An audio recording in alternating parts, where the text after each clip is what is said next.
नमस्कार दोस्तों, सेबी द्वारा फ्यूचर एंड ऑप्शंस के अंदर हेराफेरी को रोकने के लिए नियमों को और ज़्यादा सख्त बनाने के लिए 24 फरवरी को एक नया प्रपोजल लेटर सेबी के द्वारा दिया गया। इसमें कुछ प्रपोजल दिए गए हैं और इसमें बताया गया है कि कैसे अगले महीने इन जो प्रपोजल्स हैं इन सुझावों पर अमल किया जाएगा और इन्हें लागू भी कर दिया जा सकता है। तो कौन कौन से हैं वो सारे के सारे प्रपोजल। तो इस कंसल्टेशन पेपर में कहा गया है कि जो भी ओपन इंटरेस्ट को कैलकुलेशन करने की जो प्रोसीजर है, जो प्रोसेस है, उसको चेंज किया जा सकता है। मार्केट के अंदर जितने भी ओपन ट्रेडिंग पोजीशन कॉन्ट्रैक्ट हैं ओपन इंटरेस्ट के अंतर्गत, उनको जो कैलकुलेशन, उनकी जो गणना है उसको बदला जा सकता है। क्योंकि जो बड़े निवेशक हैं जिनके पास बड़ी बड़ी पोजीशंस है और मार्केट को हिलाने का वो दम रखते हैं, तो ऐसे में वो मार्केट को इतना ज़्यादा नहीं हिला पाएंगे, यानी अपने हिसाब से स्पेकुलेशन और मैनिपुलेशन नहीं कर पाएंगे। सेबी का मानना है कि इन जो भी प्रपोजल उन्होंने दिए हैं, इन सारे कदमों से मार्केट में एक टाइट मॉनिटरिंग रखी जाएगी उन सभी कंपनियों पर, उन सभी फर्म पर जो अनुचित तरीके से लाभ कमाना चाहते हैं और मार्केट के अंदर एक स्पेकुलेशन और गलत चीज़ को बढ़ावा देते हैं। इस सब से होगा क्या, जो छोटे निवेशक हैं वो सुरक्षित हो गए और जो बड़े निवेशक हैं उन पर एक लगाम रखी जाएगी, जिसके कारण मार्केट में ट्रांसपेरेंसी आएगी। इस सब के साथ साथ जो मार्केट में स्टॉक डेरिवेटिव पोजीशन लिमिट और कैश मार्केट लिमिट को जोड़ना चाहता है, यानी इसका उद्देश्य यह है कि सेबी चाहता है कि मार्केट वाइड पोजीशन लिमिट किसी स्टॉक के फ्री फ्लोट मार्केट कैप के 15% या उसकी जो औसत डेली डिलीवरी वैल्यू है उसके 60 गुना से भी जो कम हो उस पर तय की जाए।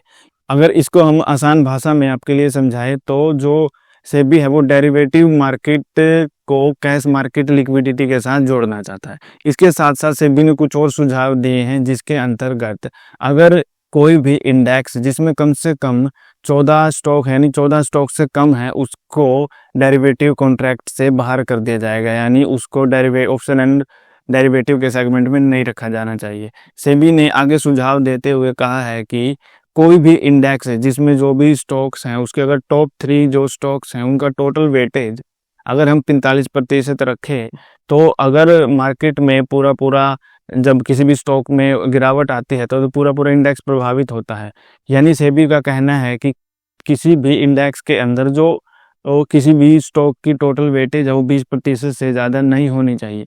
पिछले कुछ महीनों में यह आमतौर पर देखने को मिलता है कि जैसे कि बैंक निफ्टी है, बैंक निफ्टी में सबसे ज़्यादा वेटेज एचडीएफसी बैंक की। अगर एचडीएफसी बैंक गिरता है तो पूरा बैंक निफ्टी गिर जाता है। तो इसी समस्या को टैकल करने के लिए सेबी ने ये सारे सुझाव दिए हैं। इसके साथ साथ सेबी ने कहा है कि मार्केट के अंदर जो हेर फेर है उसको रोकने के लिए पिछले साल जब मार्केट ने वीकली एक्सपायरी का कंसेप्ट बंद कर दिया था और जो लोड साइज है वो सभी के बढ़ा दिए थे, उसके बाद एक्सचेंजेस का जो डेटा है उसमें ये बताया गया है कि मार्केट में अब पहले के हिसाब से ट्रेडिंग नहीं होती।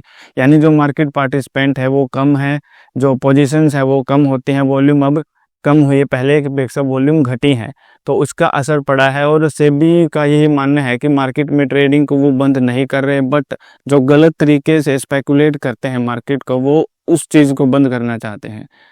तो ये थे सेबी द्वारा दिए गए कंसल्टेशन पेपर में जितने भी प्रपोजल थे इक्विटी डेरिवेटिव सेगमेंट को लेकर। सेबी इन चीज़ों पर सख्त है और आने वाले समय में फ्यूचर एंड ऑप्शंस के अंदर आपको और ज़्यादा सख्ताई देखने को मिल सकती है।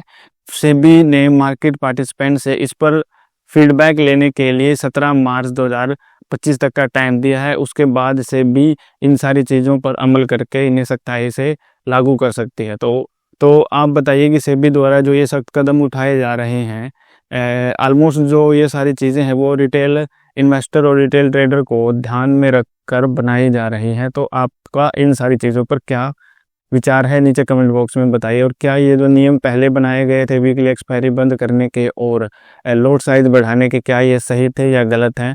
आप नीचे कमेंट बॉक्स में हमें ज़रूर बताइए। तो आज की वीडियो में इतना ही। अगर आपको ये पसंद आई हो तो इसे लाइक कीजिए, चैनल को सब्सक्राइब कीजिए। तब तक के लिए धन्यवाद।